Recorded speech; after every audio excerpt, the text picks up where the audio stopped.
জেলা পানিসাগর মহকুমার অন্তর্গত দক্ষিণ পদ্মবিল ৫ নম্বর ওয়ার্ডের অন্তর্গত মুসলিম পাড়া অঙ্গনওয়াড়ি কেন্দ্রটি বিগত মহামারী করোনা চলাকালীন সময় থেকে প্রায় ৪ বছর যাবৎ বন্ধ হওয়ার ফলে ওই এলাকার ৩০ জনের মতো শিশু নিবিড় শিশু উন্নয়ন প্রকল্পের ৬টি পরিষেবা থেকে বঞ্চিত বলে এলাকাবাসীর অভিযোগ। স্থানীয় এলাকাবাসীরা জানিয়েছেন, বিগত কোভিড চলাকালীন সময়ে ওই অঙ্গনওয়াড়ি সেন্টারের দায়িত্বপ্রাপ্ত কর্মী বিজয়া নাথের বাড়িতে অঙ্গনওয়াড়ি কেন্দ্রটিকে অস্থায়ীভাবে স্থানান্তর করা হয়।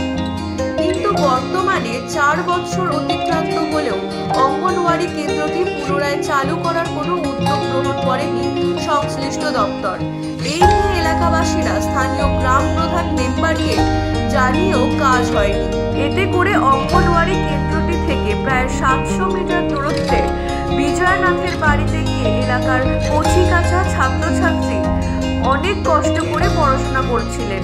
এরই ফলশ্রুতিতে অঙ্গনওয়াড়ি কেন্দ্রটির দায়িত্বে থাকা কর্মী বিজয়া নাথ এবং হেল্পার অর্চনা নাথের বিরুদ্ধে এলাকাবাসীরা ক্ষোভ জানিয়ে এক প্রকার বাধ্য হয়ে স্থানীয় সংবাদ মাধ্যমের নিকট দ্বারস্থ হয়ে অঙ্গনওয়াড়ি কেন্দ্রটিকে পুনরায় চালু করার জন্য আর্জি জানিয়ে সংশ্লিষ্ট দপ্তরের ঊর্ধ্বতন কর্তৃপক্ষের নিকট দৃষ্টি আকর্ষণ করছেন। প্রায় ৪ বছরে পড়ে গেছে।